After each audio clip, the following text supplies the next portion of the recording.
નમસ્કાર, હું છું આપની એન્કર સ્વીટી દેસાઈ અને આપ જોઈ રહ્યા છો એસપીપી ભારત ન્યૂઝ. દેશના વડાપ્રધાન નરેન્દ્ર મોદીના ડ્રીમ પ્રોજેક્ટ તરીકે ઓળખાતો બુલેટ ટ્રેન પ્રોજેક્ટ દેશના આધુનિક વિકાસનું પ્રતીક માનવામાં આવે છે. પરંતુ આવા અતિ મહત્વના રાષ્ટ્રીય પ્રોજેક્ટમાંથી ચોરીની ઘટના સામે આવવી ચોક્કસપણે ચિંતાજનક બાબત છે. સુરત જિલ્લાના અંત્રોલી એટલે કે નિયોલ ગામ વિસ્તારમાંથી ઇલેક્ટ્રિક કેબલની ચોરીનો બનાવ પ્રકાશમાં આવ્યો છે.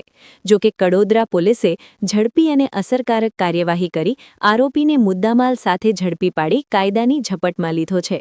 મળતી માહિતી મુજબ અંત્રોલી ગામે મામાદેવ મંદિર નજીક બુલેટ ટ્રેન પ્રોજેક્ટના મેન્ટેનન્સ ડેપો સામે આવેલી ખુલ્લી જગ્યામાં કેઈસી કંપનીનો 4CX240² ઇલેક્ટ્રિક કેબલનો મોટો ડ્રમ મુકાયેલો હતો.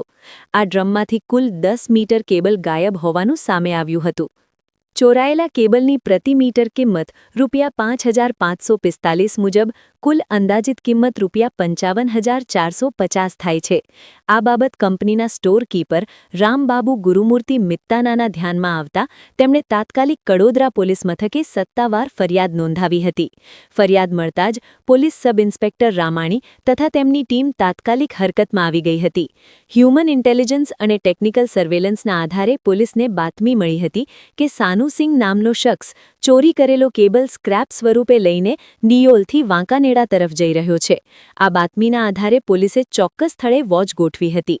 થોડા જ સમયમાં એક શંકાસ્પદ વાહન નજરે પડતા તેને અટકાવી તપાસ હાથ ધરવામાં આવી. તપાસ દરમિયાન વાહનમાંથી ચોરી થયેલો કેબલ મળી આવ્યો હતો. પોલીસે આરોપી સાનુસિંગને અટકાયત કરી કડક પૂછપરછ હાથ ધરી હતી. પૂછપરછ દરમિયાન આરોપીએ 10 મીટર કેબલની ચોરી કર્યાની કબૂલાત કરી હતી. પોલીસે ચોરીનો મુદ્દામાલ કબજે લઈ આરોપીની સત્તાવાર ધરપકડ કરી છે. બુલેટ ટ્રેન જેવા અતિ મહત્વના રાષ્ટ્રીય પ્રોજેક્ટમાંથી ચોરીની ઘટના સામે આવવી સુરક્ષા વ્યવસ્થાને લઈને પ્રશ્નો ઊભા કરે છે. હાલ પોલીસે વધુ તપાસ હાથ ધરી છે કે આ ચોરીમાં અન્ય કોઈ શખ્સો સંડોવાયેલા છે કે નહીં. આ સમગ્ર રિપોર્ટ સાથે સંપાદક રમેશ ખંભાતી અને હું આપની anchor Sweety Desai, SPP Bharat news.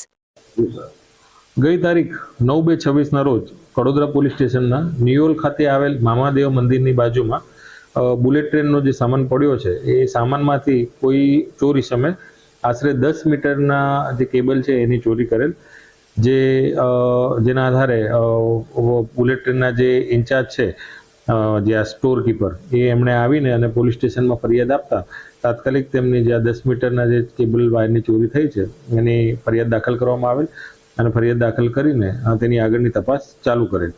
જે તપાસ દરમિયાન ટેકનિકલ અને હ્યુમન સોર્સિસના આધારે પ્રયત્નો હાથ ધરવામાં આવેલ, જેના આધારે આજરોજ વરેલી બીટના જે પીએસઆઈ છે રામાણી સાહેબ તેમને તેમના ખાનગી બાતમીદાર થકી બાતમી હકીકત મળેલ કે જે આ 10 મીટર કેબલ જે ચોરી થયો છે એનો જે સ્ક્રેપનો મુદ્દામાલ છે એ મુદ્દામાલ લઈને અને એક આરોપી છે જેનું નામ સાનુસિંગ કરીને છે જે મૂળ યુપીનો છે તે આ જે મુદ્દામાલ છે લઈને નિયોલથી વાંકાનેડા તરફ જવાનો છે.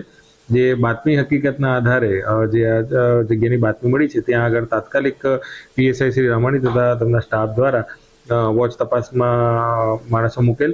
જે આધારે જે આ બાતમીવાળો માણસ છે એ અને બાતમીવાળી ગાડી લઈને ત્યાંથી નીકળતા તાત્કાલિક તેને કોર્ડન કરીને પકડી પાડેલ અને પકડી પાડીને પૂછપરછ કરતા જે આ 10 મીટર કેબલ ચોરી થયેલ છે તે ગુનાનો એણે ઇકરાર કરેલ અને તેને પકડીને એને કાયદેસરની કાર્યવાહી હાથ કરવામાં આવેલ છે.